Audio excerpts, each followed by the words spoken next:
ورور تپوس کړی دی او دا هم د میراث مسله ده وایي چې زما اوښی یعنې د کور خاوند یو څو ورځې مخکې مړ شوی ده او څه مال ترې پاتې شوی دی نو د هغه دغه ښځه ده شاته دا ترې پاتې شوي ده او دوی زامن دي او مور یې ده او پلار یې مړلی مخکې او درې روڼی دي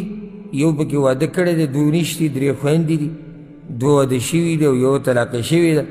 نو دا مال به څنګه تقسیمیږي د شریعت په رڼا کې الجواب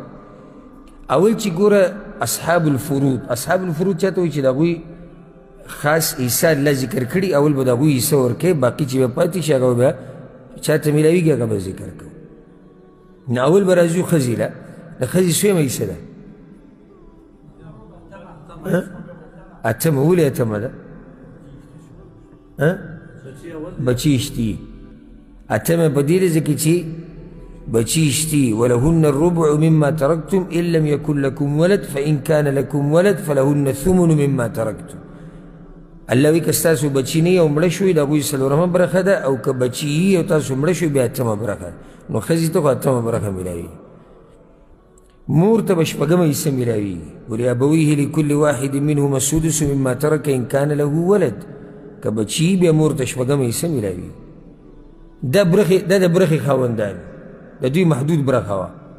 پاتې را دوه زامن شو د باقي مال ټول د دوی دی او حدیث کې راځي پیغمبر صلی الله علیه وسلم وی امام بخاري امام مسلم راوړی دی الحق الفرائض باهلها فما تركت الفرائض فلاولى رجل ذكر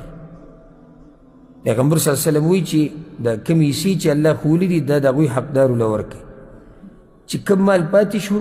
د بیا نږدې چې کوم نر دی او ذکر دی هغه له به ورکوئ نو دلته نږدې څوک دي نږدې دغه دوه زامن دي نو باقي مال ټول چاته پاتې شو باقي مال ټول زامنو ته پاتې شو او وروڼو او خویندو ته برخه نه میلاویږي ولې نه میلاویږي ځکه چې زامن شتي او چې کله بچي د دوی د لاسه بیا وروڼه او خویندې هغه پټې شي نو هغوی ته به برخه نه رسي والله اعلم